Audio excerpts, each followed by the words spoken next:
يا مساء الفل عليكم وحلقة جديدة من ترند ترندات أحمد ومينا. النهاردة إحنا في مكان فين يا مينا؟ احنا في شبرا، ومعانا النهارده ترشيحات لافضل قهاوي في شبرا، افضل كافيهات تقعد عليها في شبرا. ومعانا طبعا قهوه يعني المفروض قديمه قوي. أنت أول إيه أشهر قهوة يا مينا في انا اول قهوه قعدت عليها وانا صغير كانت قهوه الصحافه اللي موجوده في دوران رود الفرج. اللي هي دلوقتي بقت محل أكل تاني. دوران شبرا اتقلبت مطعم اكل. ترندات بنعيش احلى اللحظات. إحنا النهاردة يا جماعة قاعدين في قهوة الصحافة الجديدة، برضو في رود الفرج، يعني يعتبر في دوران شبرا برضه هتخش شارع رود الفرج من دوران شبرا هتلاقي موبيليات البطل على شمالك، خش الشارع اللي قصاده يمين هتلاقي القهوه على طول. قهوه الصحافه الجديده اللي هي تعتبر كانت اقدم قهوه موجوده يعني. يا ريت فريق يعني فاهم جيل الطيبين كله يجمع معانا يتفرج على الحلقه دي، كلها ذكريات حلوه من قلب شبرا. وهي كانت دورين، قهوه شبرا دوران قهوه الصحافه زمان كانت دورين، وبرضه القهوه الجديده برضه. لا، القهوه الجديده هو صرح، طبعا صرح كبير فعلا، هي احسن واجمل واحلى قهوه موجوده تقريبا في شبرا كلها، ده على الاطلاق وبامانه. وطبعا احنا هنصور لكم المكان كله. قهوه الصحافه الجديده صرح كبير قوي، يعني بصراحه المكان الجديد مع اسمها يمينة مايكل هيحاول يوريها لكم، بس احنا هنصور تاني. القهوه فيها دورين اندور، دورين جوه اندور، وفيها قاعده بقى او الدور بره كده. ايه عندنا في شبرا يمينة تاني زي قهوه الصحافه كده؟ مفيش. لا اقدم قهوه فعلا. هي كلنا لو سالت اي شبراوي من جيل الثمانينات جيل الطيبين هتلاقي فعلا اول قهوه قعد عليها قهوه الصحافه. لما كان بيجي لنا ضيف في شبرا ونحب نستضيفه في قهوه كنا نجيبه نقعده في قهوه الصحافه. كل الناس وهي صغيره بدات حياتها بالقعده على قهوه الصحافه، من اقدم القهاوي اللي يعني كلنا كنا بنحبها. كنا دايما ندي بعض مواعيد عليها والناس تستنى بعض هناك. وانا كنت فاكر ان هي قفلت خلاص يعني. طب انت عارف ليه زمان القهوه كانت مشهوره يا مينا؟ ليه؟ زمان ما كانش فيه تليفون، فكان يا دوب ان انت يعني توصل لصاحبك ان انت يبقى ليك ميعاد على القهوه بتتقابلوا فيه. استناك على القهوه. غير كده انت لازم بقى تدور وتروح له البيت وتندى، وكانت شغلانه كبيره. صح. ما حدش ده حاسس الموضوع ده. الموضوع ده طبعا انت اكيد فاكر ايام ما كنا نيجي لبعض ونصفر، كانت قصه كبيره قوي. ايوه، عشان كده انا بقول جيل الطيبين كله يجمع. كنا بنبعت واتس للصفاره. كون ان انت قاعد تحت اسم الصحافه يديك احساس كده يرجعك 20 سنه لورا. بنرشح لكم قهوه الصحافه موجوده في رود الفرج الفرع الجديد. قهوه الصحافه من المطاعم من الكافيهات القديمه. جبنا ايه بقى من قهوه الصحافه؟ قهوه الصحافه طبعا احنا اتفاجئنا يا جماعه. انا طلبت قهوه، نقول برضه راينا في القهوه. القهوه مظبوط، طلعت مظبوط. مش بن قهاوي ودي اهم حاجه، قهوه بن محترم. جوه يمينة كده بقى جبنا سموزي مانجا، سموزي قهوه الصحافه بعد الشاي والقهوه. المكان الجديد بقى سموزي مانجا وسموزي اناناس. تحس ان هي كوبايه كبيره. لا القهوه اتغيرت بقى والمشاريب اتغيرت. الله، مانجا. عنده كل الفواكه سموزي، كل انواع الفواكه. فانت عايز تشرب حاجه حلوه، عايز تشرب حاجه سخنه. طبعا يعني نقول لهم التطوير، اهم تطوير حصل ان طبعا قهوه الصحافه اللي كلنا عارفينها هي بقت كافيه الصحافه، والكافيه بيقعد فيه ولاد وبنات عادي. دور الثاني للشباب فقط بقى. الاندور بتاعه مكيف، في شاشات عرض. يعني المكان طبعا كبير ومسلي جدا جدا للي هيجي يقعد، وفي مكان للعائلات. فقهوه الصحافه بتاعت زمان مش هي بتاعت دلوقتي. الدنيا اتغيرت يا مينا. صح. كافيه قديم بس تحس ان هو ليه زباينه زي ما هو يعني. بغض النظر عن باقي الحلقه او الاماكن اللي هنصورها تاني والترشيحات بتاعتنا، بس انا عايز اقول يعني من قبل ما نشوف، بس ده اجمل ترشيح في كافيهات شبرا. كافيه الصحافه قريب من دوران شبرا. شارع رود الفرج قدام موبيليا البطل. تبص يمينك او شمالك لو انت رايح او جاي هتلاقي مبنى كبير مكتوب عليه الصحافه. هي دي التطور الطبيعي لقهوه الصحافه اللي كلنا بنحبها. وكل اللي بيجي شبرا دايما هيجي الدوران، هيجي شارع فلوس، هيجي شارع شبرا، فهي قريبه جدا لفلوسي ودوران شبرا. انت بس ممكن احنا تتمشى. الترندات لازم بنرشح اجمل يعني الحاجات ولا لا ايه؟ لا لا، على ضمانتنا جربوا كافيه الصحافه، وعلى ضمانتنا هتلاقوا كافيه حلو جدا، مشاريبه حلوه، اسعاره على قد الايد، حلوه جدا. ده غير اللي هيجي من فريق ترند الترندات هياخد خدمه مختلفه خالص ويبقى يفتكرنا، بس يقول لهم ان انا تابع ترند الترندات. احمد ومين؟ احمد ومين.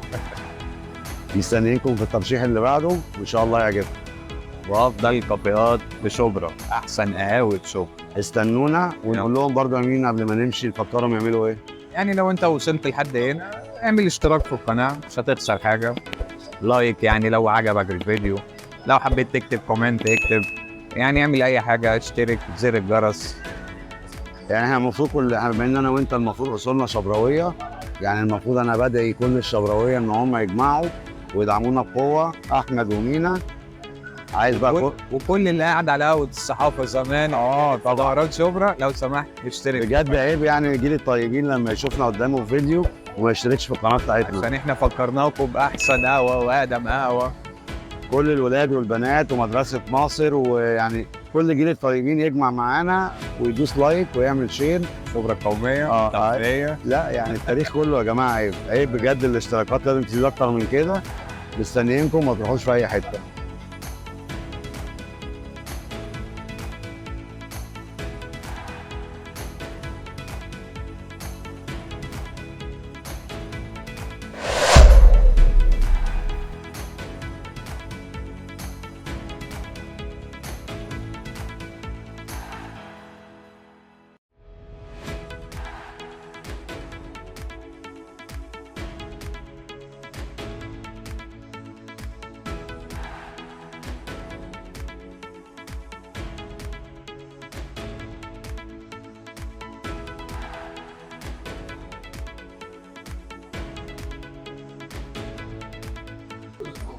انا قلت لك يا نهار ابيض. بقول لك ايه، لا لا لا لا لا لا بلاش يا عم. انا مش لا يا عم انت كورس اصلا في الظهر. يا مساء الفل عليكم. ومعانا الترشيح الثاني كأجمد القهاوي في شبرا مصر. فين يا مين؟ احنا في اشهر واقدم قهوه في شبرا، شارع شبرا، قهوه قصر الشوق. قصر الشوق موجوده قرب محطه مسره، مترو ورود الفرع، مترو ومسره. شارع شبرا طبعا الناس كلها عارفاها، قهوه قصر الشوق من القهاوي الجيل الطيبين. وفعلا الواحد كان برضه بيقعد عليها من ايام زمان. قهوة الجيل الطيبين. وطبعا المكان اللي احنا قاعدين فيه ده يعني فيه شباب، آلاف الشباب قعدوا فيه من أبناء شبرا. يعني احنا في الدور الثاني. الدنيا اتغيرت، الصالة بقت مكيفة، شاشات LCD، الدنيا اتغيرت خالص. بس نفس الطاولة ونفس الطاولة ونفس كل حاجة. أعتقد يعني كل سكان شبرا مصر جم قعدوا على قصر الشوق ولعبوا طاولة. رجعتني لايام زمان. انت اللي رجعتني للذكريات الجميله والناس الطيبه بتاعت زمان، وهنرجع معانا جيل الطيبين كله. انت هتطلع من مترو مسره هتلاقي قهوه قصر الشوق على طول قدامك، جنب الحي وجنب. لا انت مش محتاج يعني مش محتاج توصف عنواني. الناس كل الناس عارفاه. انت لو جيت في اي مكان في شارع شبرا وسالت على كافيه قصر الشوق يعني كل الناس القعده تحت بقى، قاعده او الدور كده بقى بره. بس الصوت كان عالي يعني احنا كنا عايزين نصور لهم الجو. ما هو اللي بيحب بقى يتفرج على الماتشات بقى في القهاوي قصر الشوق ارشحها لكم بقوه. شاشه كبيره قوي تحت، صوت عالي جدا. دي حقيقه. عرفنا بقى وقلنا نطلع نقعد في الدور الثاني. دي حقيقه يا مين. وده بيتهيألي هيبقى من اقوى الترشيحات بعد قهوه او كافيه الصحافه. جبنا لكم اقوى ترشيح بعد الصحافه على طول، قصر الشوق في شارع شبرا. يا رب الناس اللي كانت طالبه حلقه عن الكافيهات في شبرا احنا عملنا لكم حلقه قويه. جبنا لكم اجمل مكانين هنشرب. طبعا هنا المنيو برضو اتغير عن زمان، ما بقاش بقى مشروبات ساخنه بس. فاحنا طبعا طلبنا ندوق بقى المشروبات الجديده بتاعتهم. هنجرب الليمون النعناع هيجي لنا دلوقتي وهنقول لكم راينا. والقهوه برضه احنا برضه طلبنا قهوه برضه هندوق القهوه ونشوف اخبار القهوه ايه. استنونا، ما حدش يروح في اي حته. يلا بينا قصر الشوق. ورجعنا لكم تاني قهوة قصر الشوق. طلبنا ايه بقى من قصر الشوق؟ والله بص يعني انا فاكر لما كنت باجي زمان كنت بطلب كوبايه ليمون كانت بتيجي فيها حتتين تلج كده. طلبت ايه بقى؟ انا قلت اجيب ليمون بالنعناع بس عشان الذكريات يعني. ليمون بالنعناع. الدنيا اتغيرت بقى، في صوص نعناع وفي كلام كبير. اتطوروا يعني. اه في فرق عن زمان. ان هو زي ما هو او بالتلج وبالنعناع هو انا اللي عجبني اكتر المكان اتغير خالص. برضه نفس فكره قهوه الصحافه اتغيرت بقت كافيه الصحافه. قصر الشوق اتغير بقى كافيه قصر الشوق. الليمون بالنعناع. الدنيا اتغيرت. حاجه كده تروق الاعصاب. دي حقيقه. قعدة طاوله ولعب الطاوله، دايما الناس اللي بتلعب الطاوله تلاقيهم بيتعصبوا كده. ويرزعوا. انا عشان كده كنت بابا جامد يا مينا.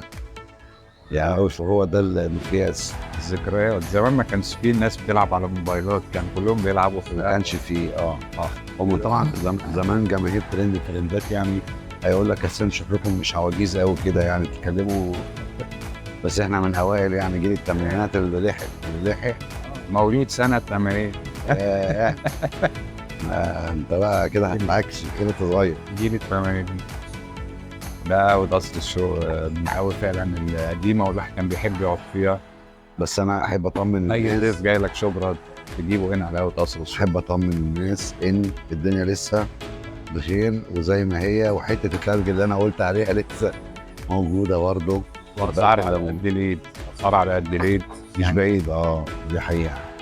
الليمون بالنعناع سعره 35 25 ليرة. 25 صح، سعره 25 جنيه. وتغلي على الجمهور. لا انت كده بقى مش انت بالتبس. احنا كده رشحنا للناس اقوى المكان هنا تحس برضه اصيل يعني، برضه تحس الديكور. دي حقيقه. ديكور مصر القديمه كده. الديكور هنا عامل ازاي؟ هو المكان ريلاكس خالص. المكان حاجه الحاجات القديمه واللي هي الأثرية. لا هي قاعده جميله يعني، اتغيرت عن زمان بس القعده جميله. اللي بيحب الدوشه بقى والجو ده ينزل يقعد تحت بقى في القعده اللي تحت. احنا كده يا مينا قدمنا للناس مكانين احلى من بعض. كافيه الصحافه في كافيه قصر الشوق. يا رب يعجبوا الناس يا رب. ونفكرهم يعملوا ايه يا مينا. شير. انت شاطر وهتقول لهم. هم ابتدوا يحفظوا والله. شير. هنقول الجيل الطيبين. طيب تحيه لجيل الطيبين. ايوه واهالي شبرا الكرام هيعملوا تحيه لكل الاجيال اللي قعدت. ايوه قصر الشوق والصحافه.